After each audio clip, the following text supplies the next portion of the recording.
Inaasikaso ng DFA ang pagpapauwi kay dating Congressman Zaldy Co na nakadetene pa rin sa Prague sa Czech Republic. Pero paano nga ba mapapauwi si Co sa Pilipinas kung walang extradition treaty ang dalawang bansa? Saksi si Van Mayrina.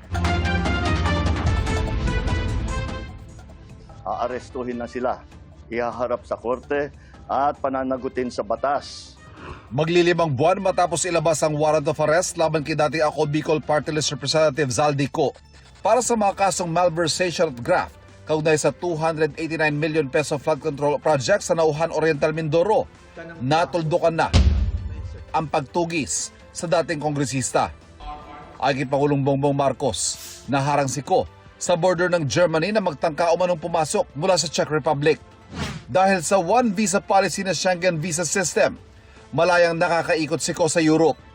Ay kay DILG Secretary John Vic Remulla, mula Portugal na mataan daw si Co sa France. Nakita rin siya sa Italy bago mahal na araw, bago pumasok sa Prague at sumubok na pumasok ng Germany. Umikot siya na walang dalang kahit yung ang suspected namin na Portuguese passport, hindi niya dala. ID lang ang dala niya. He is considered an unwanted alien dahil wala siyang travel papers. Ikinatuwa raw ng Pangulo ang pagkakadakip kay Co. Managot ang dapat na managot. Kung isang tao po ay may warrant of arrest, fugitive, canceled ang passport, sino po ang hindi matutuwa na ang isang taong fugitive ay maibabalik sa Pilipinas para managot? Wala pang inilalabas sa impormasyon ng Czech Police kaugnay ng paghuli kay Co. Ang embahada naman ng Pilipinas sa Czech Republic, sinabing mag-uulat sila sa Department of Foreign Affairs kaugnay nito. Bagaman nakadetine na sa Prague, hindi basta-bastang maiuwi sa Pilipinas si Co. Sa ngayon kasi, walang extradition treaty sa pagitan ng Pilipinas at ang Czech Republic.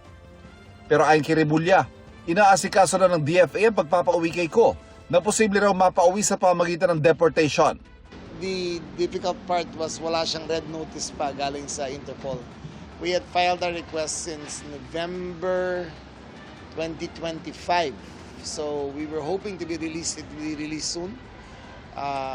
Kung ma-release ngayon, di pwede siyang ma-arrest kagad. Otherwise, he'll be deported lang as a undesirable alien. Ayon kay Remulla, posibleng tumagal ang proseso ng hanggang 1 buwan. Deportation din ang nakikitang paraan ng international law expert na si Attorney Rodel Taton. Anya, maaari lang makiusap ang Pilipinas sa gobyerno ng Czech Republic na mapauwi si Co. I think the Philippines and Czech Republic has a very good diplomatic ties, so I think it could be easier for them to negotiate on this aspect.